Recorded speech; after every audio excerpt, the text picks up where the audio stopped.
In case you missed it, Optimal Blue has announced the dates for its 2026 summit. Join us February 23rd to 25th at Talking Stick Resort and Conference Center in Scottsdale, Arizona, for a client-exclusive event packed with strategic insight and innovation. Attendees will gain early access to Optimal Blue's latest generative AI and automation tools, dive into expert-led sessions on pricing, compliance, and more, and experience hands-on demos of new capabilities. Plus, it's a chance to connect with capital markets pros, integration partners, and mortgage insiders, all while gaining actionable strategies to maximize profitability and sharpen your competitive edge. The Optimal Blue Summit, where proven mortgage expertise meets modern innovation to shape what's next. Early bird registration is now open at summit.optimalblue.com. Space is limited, so register today.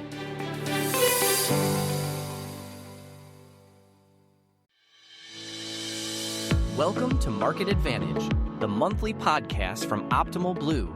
Tune in for valuable insights from the Market Advantage Mortgage Data Report and in-depth conversations with industry experts. Stay competitive and optimize your advantage in the ever-evolving mortgage landscape. Hi, and welcome to the Market Advantage podcast by Optimal Blue. My co-host Brennan O'Connell and I will be looking at rate lock data from October today, and then we'll be welcoming Dave Savage as our special guest. He is Chief Innovation Officer at Trust Engine and founder of Mortgage Coach. I know that the loan originators in our audience will be very excited to hear from Dave. Now, before we dive into the data, I want to remind you that we'll only be covering the highlights today. There is so much more valuable data in the full Market Advantage report, which you can find in our show notes, and be sure to subscribe if you don't already. So, Brennan, rates seem to be moving in the wrong direction in October. What's going on with that? Yeah, they sure are. Rates reversed course in October, as you mentioned, across the board. So our benchmark 30-year conforming rate rose 65 basis points from the end of September to finish October at 6.79%. Our FHA index rose about a half a point, finished at 6.43%, and VA rates saw the largest increase, ticking up 0.75 of a point to 6.36% to end the month. Jumbo index was up as well, more subdued 41 basis points, and finished the month at 6.82%, close to where conforming rates were. I think it's interesting, the topic that everyone is discussing. We were just at the Mortgage Banker Association conference, and it came up frequently there is, why is this happening? We're not in the business of opining on rate movements, bond market movements. If we did know that, we'd be bond traders. But what we do know is that much of the increase was related to increases in the bond market. So we can see the delta between the primary mortgage rate and the 10-year didn't widen particularly far in the month. So the 30-year conforming rate rose about 60 basis points. About 40 basis points of that, 2/3 of it, was related to just sort of overall bond market movement. And then a third was an increase in the spread between the mortgage rates and the 10-year. So that was probably due to some prepayment expectations. Again, as rates go up, all else being equal, those loans are more likely to be prepaid once they've been originated and rates come back down. So that's really what's driving it. Again, there's geopolitical concerns, there's economic data coming up. So all of this information goes into bond market decision makers. So with the rate increase, how did volumes look in October? Yeah, it was maybe a better story on the volume side than one would have expected given the rate increase. So despite this very tough rate trajectory, we actually saw strong growth in the purchase lock volumes, rose 12% month over month. Even more encouraging, purchase lock counts, which is this key benchmark measurement that we look at. It excludes home price appreciation. It excludes more volatile refi activity.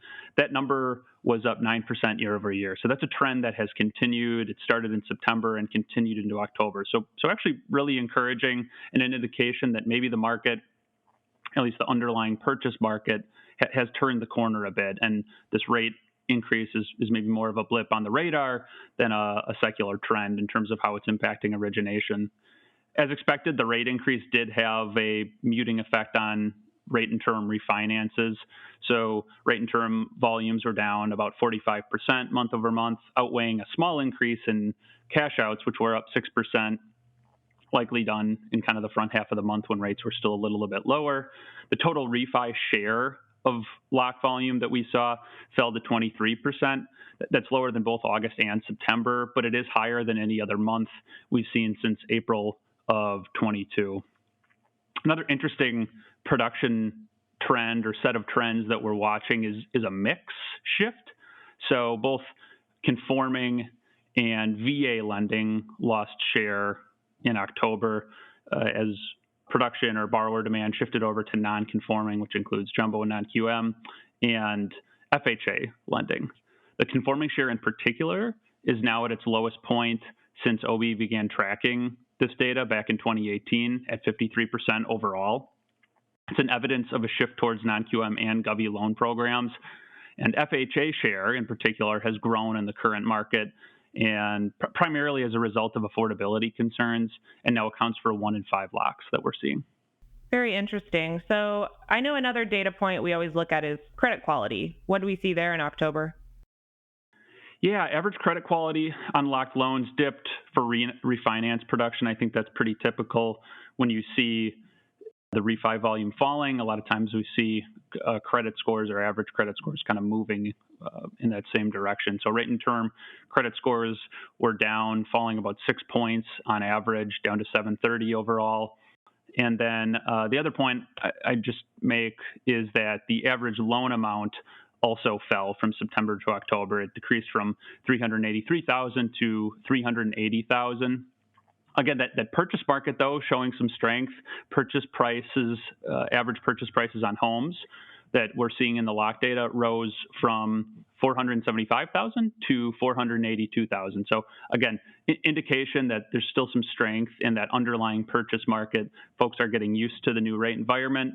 Even the recent uptick in rates doesn't seem to be dissuading those who are looking to buy homes.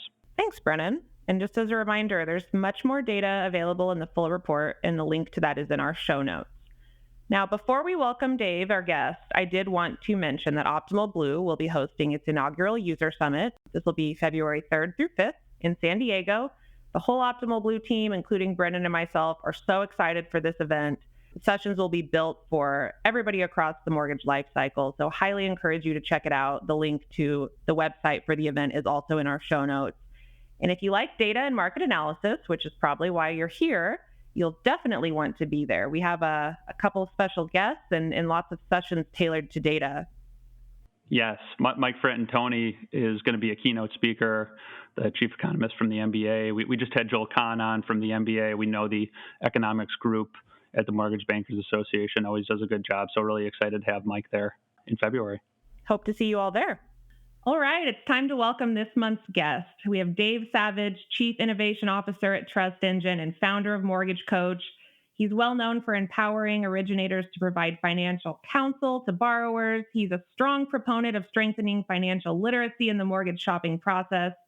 Dave, we are thrilled to have you today. Welcome to the Market Advantage podcast. Good. It's good to be here, and I'm looking forward to the conversation. Excellent. Well, let's dive right in. I know we have a lot we want to talk about. So loan officers and brokers are such an influential part of the home ownership journey. How have you seen the role of the loan officer or broker kind of evolve in recent years? Yeah, I think more and more when you see the role evolving, loan officers need to become modern mortgage advisors. And when I think of modern, it's how to deliver the most value and the most convenience to a consumer. Obviously, that's buyers. Sometimes that's a home buyer. Sometimes that's a homeowner that you're just looking to optimize their debt. But I think more and more it's about going beyond the transaction. Like, let's face it, everything that can be automated will be automated. So the more that a mortgage advisor can help a family build wealth with real estate by helping them make better decisions, that's who's going to win. And so I've when I first started being what I'd call a mortgage advisor, a couple decades ago, there were like a handful of mortgage advisors. Everybody was a loan officer, quote rates, close loans. The value prop was I close loans on time. I give great communication. I have competitive interest rates. And I think we've seen a clear evolution that the best of the best transactions, like that's table stakes. It's helping people build wealth with real estate over time and being an advisor that can help do that. Could you compare and contrast real quick? You say loan advisor, loan officer. How do you differentiate those two? Well, I mean, first of all, I think if a loan officer at the point of sale is just like, here's your rate, here's your payment, here's your cash to close, that's extremely transactional. When I think of an advisor, they're giving people options. And some of the best loan officers in the country, they understand that if you give a consumer options, and even the way I've seen some of the best loan officers in the country use your platform, Optimal Blue, they'll sometimes talk about, hey, I've got all these different lenders that I'm comparing rates on. I have lots of different options, points, no points, arms, 5-year, 10-year, 30-year. Like, you give options. And then what are the costs of those options over time? So typical loan officer is just going to focus on closing costs. A mortgage advisor is going to give options. They're going to show the cost of those options over like times that matter to the consumer, 5 years, 7 years. If it's a military family, often they're really concerned about the next year to 2 years. Like, am I going to be landlocked if I get deployed somewhere else over 2 years? If it's a first-time home buyer, they're going to probably be concerned about 3 to 5 years. If it's, third home and we want our kids to, go through high school here, they're going to be, caring about like 10 years. So showing the cost over time. And then the third thing is that people don't get loans because they want loans. They get loans because they want homes. And so showing the consumer different ways of paying off the loan faster. Like, hey, what if you paid an extra $100 towards your mortgage?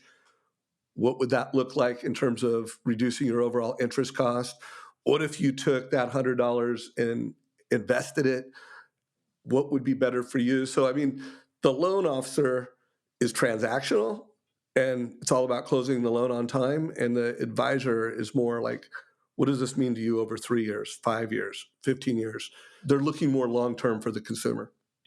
Dave, do you find that in this sort of loan advisor, loan officer dichotomy, folks who are taking more of an advisory approach are engaging, I don't know if it's potentially earlier in the process? I think of, you said transactional a couple of times, and I think that's one of those words where you think of maybe it's a little bit shorter, it's point in time, whereas an advisor might be engaging earlier in the buying or the financing life cycle of a borrower. Do you find that there's opportunities for adept loan officers or brokers to engage earlier so that they can start having the conversations about rent versus buy or different options on financing? Does it make sense to engage earlier? And have you seen that happen over time with improvements in technology, products like Mortgage Coach, and just sort of a general move towards an advisory versus a transactional role for the LO and the broker?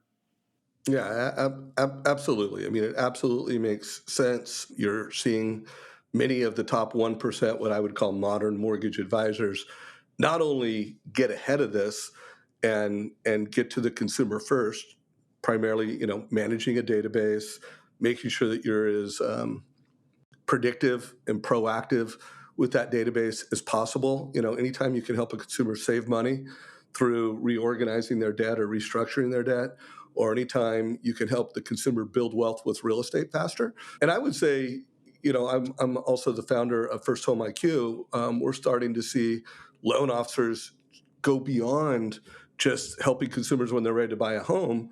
Like, we're seeing mortgage professionals lean into families and help families get their kids into home ownership earlier. We've never had more equity than we have today in America. So people that do own homes have a tremendous amount of equity. I think every parent would love to see their kids get into homeownership as young and fast as they can.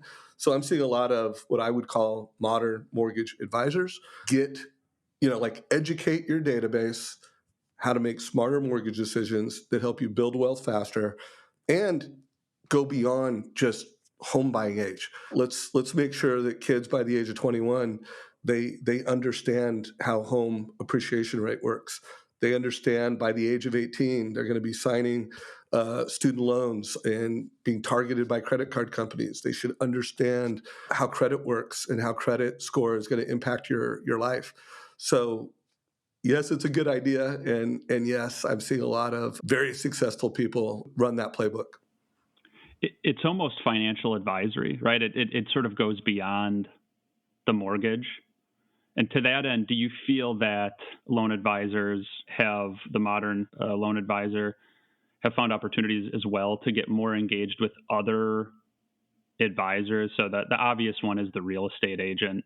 And so having strong relationships there is going to allow you to engage earlier in the process. But even, this is maybe a little bit outside the box, but as you're talking about some of the general financial decisions that a individual might be making, is there a world where the LO or the broker is starting to build out a network of relationships with financial advisors, kind of your traditional asset management, money management folks who are going to be engaging in some of the same or overlapping conversations with their borrowers about where they should be investing their money?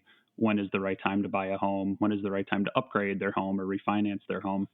Absolutely. I mean, well, first of all, when I founded Mortgage Coach, my primary referral partner was the financial planner, the CPA.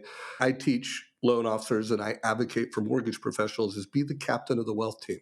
And the captain of wealth team has great partnerships with real estate agents, of course. That is where most Americans build wealth, is through their primary residence. But when you look at America's balance sheet, there's an asset side of the balance sheet.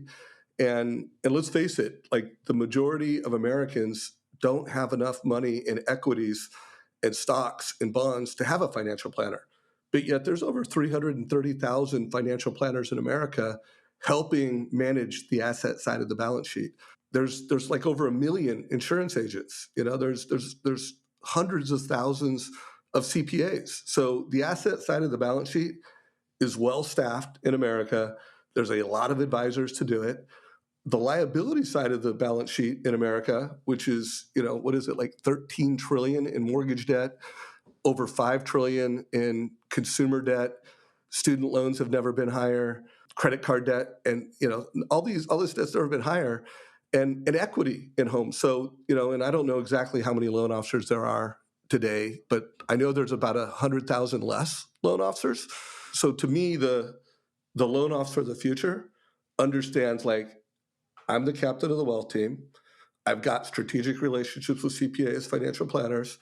I'm responsible for the liability side of the balance sheet and helping consumers optimize their liabilities, help them optimize their equity.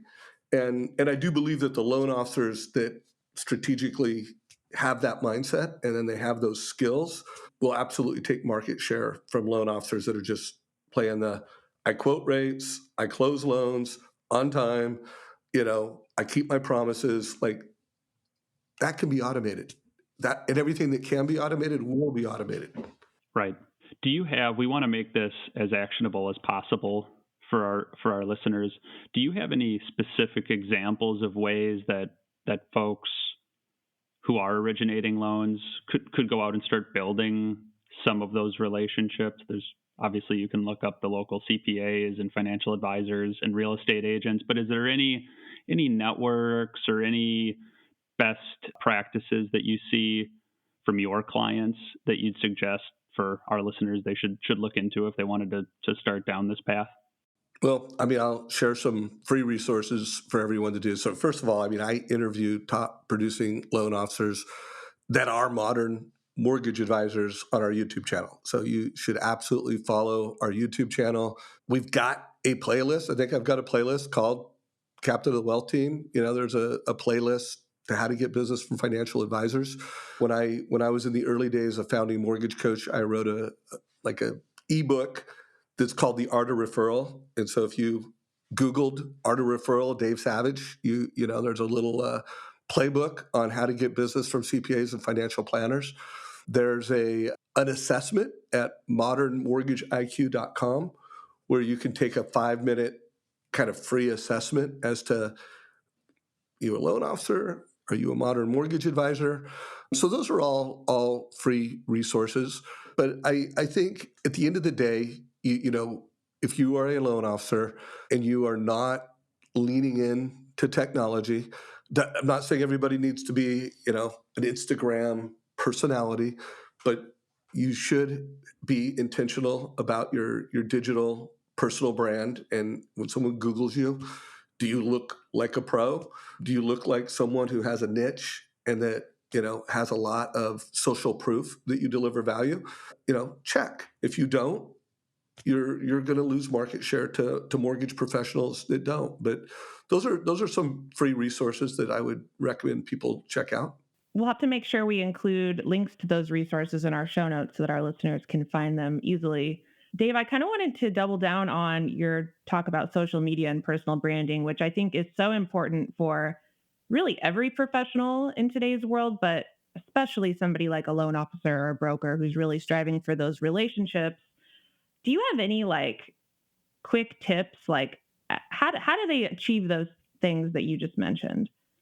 Yeah. So first of all, I think when you think of modern marketing, I don't think there's like marketing and then there's social media.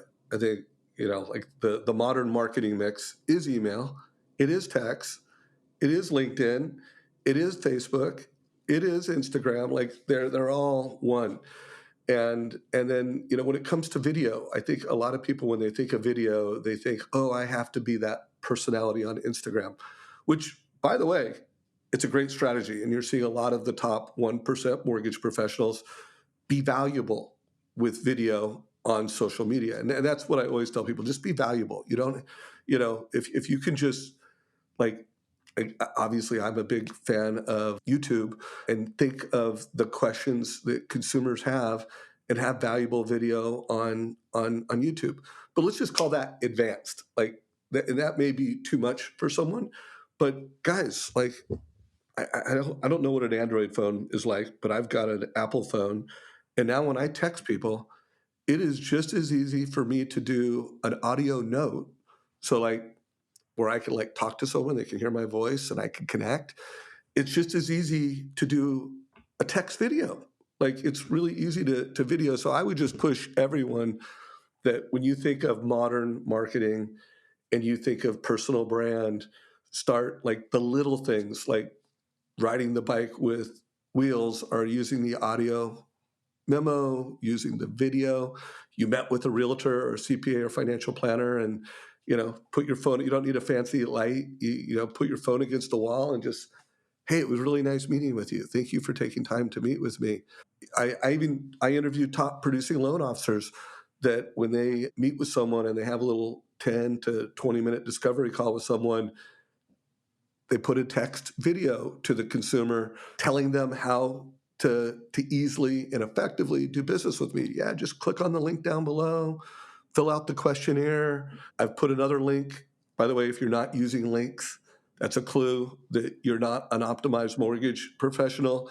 Like if it's, PDFs attached to emails, and there's like 5 PDFs in an email, like interactive, digital, optimized links to content. That's the wave of the future. And my last thought on that is if you are a modern originator and you have a strong personal brand, you will always have a seat at the table. Like regardless of how much automation takes place, if you are that valuable resource, you'll always have a seat at the table in the mortgage space.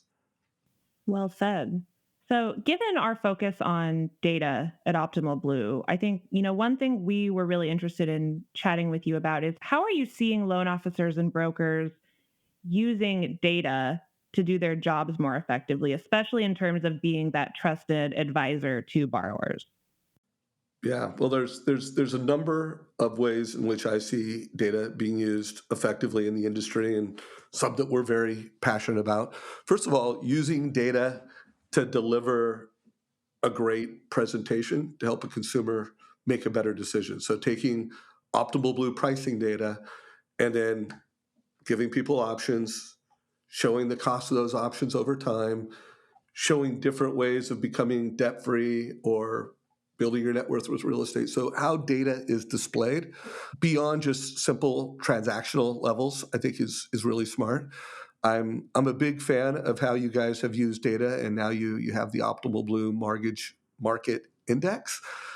We actually have that built into our RateWatch app so that it displays on RateWatch. But using data to have context, look at how interest rates have performed historically. I always think that the best modern mortgage advisors they are smart around what's happening with interest rates. And then they're also able to display that data in a way that's useful to a consumer, that like, hey, I've got my pulse on the market and I know what's happening, and I'm going to be a great advisor and a great guide to you, to helping you get the most effective mortgage for your, to achieve your goals. And so I think how that data is displayed, you guys have done a great job with displaying that data. I love the way you show it based off of different, loan to values. There's just lots of layers in context. So it's consuming it, it's displaying it in a way that helps consumers make better decisions. And then we use data a lot to be more predictive. How can we anticipate the needs of a consumer? Who is most likely to move up in a database? Who's most likely to be eligible and have a high propensity score to be refinancing, whether that's a rate and term refi or a cash out refi? But using data so that you can be more valuable to the consumer, and come to the consumer with like, hey, did you know you could save money? Did you know that if you did this versus this, you could actually pay off your home faster and achieve financial freedom faster? Did you know that if you moved up or you moved down, this is what things could look like in 5 years for you? So I think to be predictive, but it all comes down to being more valuable. How can we go beyond the transaction and be more valuable to the consumers we serve? Couldn't agree more. Certainly I think we have the same, we're like-minded in that it's how do you arm the loan officer, the modern mortgage advisor, with the tools, and broadly defined tools includes data. How do you arm them with the information so that they can be in that advisory role? I think you've got advice, not price, on the website. I love that as a short turn of phrase to maybe sum up a lot of what we're talking about here. I wanted to, Dave, you've such an expert in the industry. You've seen different eras. You've seen new technology come in and have its impact on the profession, on the mortgage industry broadly. Sort of dovetailing here into a philosophical discussion, I think Optimal Blue and Trust Engine feel the same way. We see the development of technology being, as I mentioned, sort of like arming. It's sort of like we're building the Iron Man suit to layer on to the human involved in the process versus building the Terminator, right? The robot that, and I apologize, Olivia, you have to deal with my metaphors all the time here, but we're just going to roll with this one. The metaphor of the Terminator, right? Who's going to take the place, right? Anything that can be automated will be automated. And so seeing other technologists who feel the same way, we want to arm the individual in the process. Do you have any general perspectives on that, Dave? Over the next 10 years, certainly the pace of innovation around AI is not going to slow down. There's going to be people who suggest and will certainly try out platforms and businesses where they remove the human altogether. There won't be a loan officer involved. You'll just be self-service, just like we are when we go to shop at Target now. How do we continue to arm loan officers to make sure that because I think we all agree that it's better to have that human involved in the process. I think there's something uniquely human about that. How do we continue to develop products and empower those loan officers so that they can stay ahead of the Terminator? Yeah, so for any loan officers or leaders of loan officers tuned into this, I think it's really important to think about the model, and there's probably people watching this that most of your loan officers are local referral-based mortgage advisors.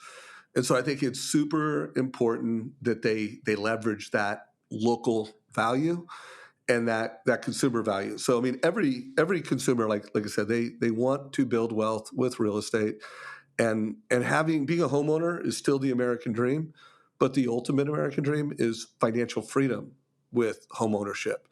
And so the more you can visualize that with data for a consumer, whether they're refinancing or they're buying a home, it's thinking, it's vision casting 3 years and 5 years based off of someone's goals. So that means you need to double down on your empathy. You need to double down on your curiosity.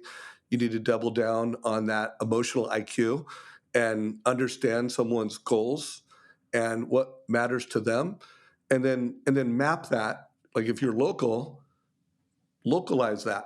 Like, let's face it, real estate is a local thing. So I think when it comes to the purchase market and doing purchase business, there's a very long tail of value for the local referral-based loan officer to, be the captain of the wealth team, have relationships with the, local real estate agents that are advisors. They're not just realtors; they are real estate advisors. They are like-minded. I think that's important. Partner with local CPAs and financial planners so that you really bring a lot of local value to that consumer. I do think when it comes to, call it rate and term refinances, hey, the servicers got their A game out. They're leveraging data to be very predictive. They have very lean pricing models so that they can deliver a very cost effective rate and term refinance. And so for modern local referral based mortgage professionals, I think you can still compete, but it's going to get harder and harder to compete in that. And if you are not playing the client for life game and you're playing the transaction game, I mean, your market share is going to go down. And I always tell local loan officers, like, technology and these other models aren't going to put you out of business, but local referral based modern originators that leverage technology super effectively for consumer will absolutely take market share from you. And it's happening. I mean, this isn't like this is gonna happen. I mean, we're seeing it happen. When you look at the data right now, you're seeing the most progressive, successful modern originators. They're doing pretty darn well. I mean, they're closing a lot of loans, and then you're seeing loan officers that are still playing the transaction game. It's just getting harder and harder to be that. Yeah, that makes a lot of sense.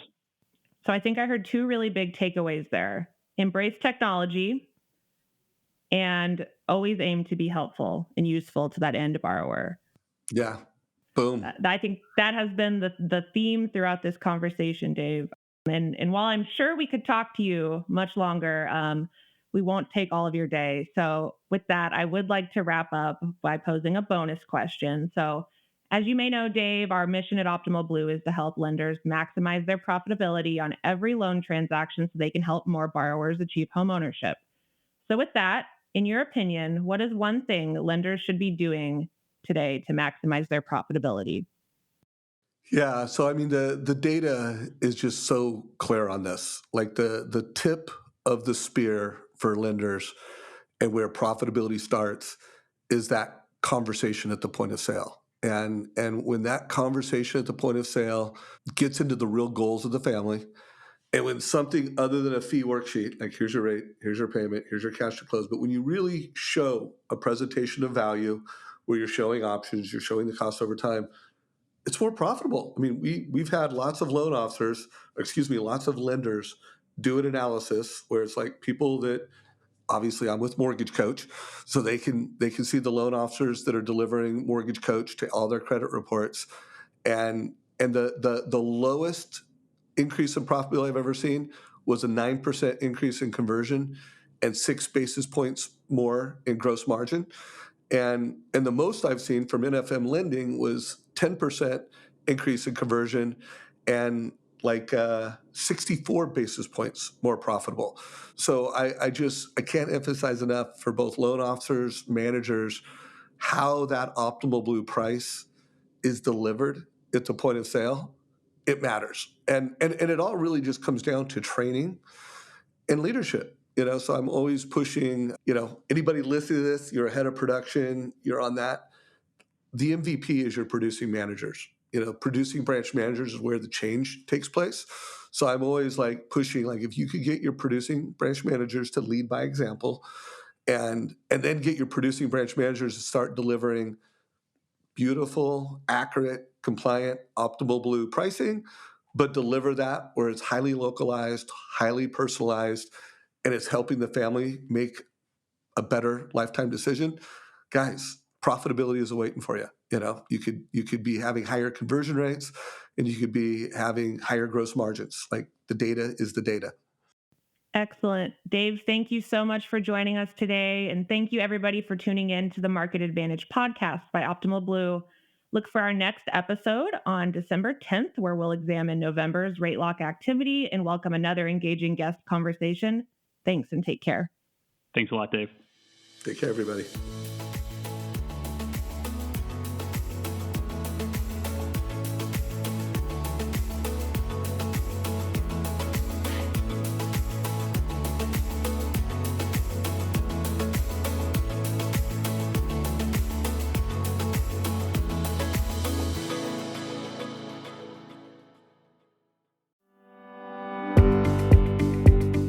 Is your technology vendor selling real solutions or just the idea of them?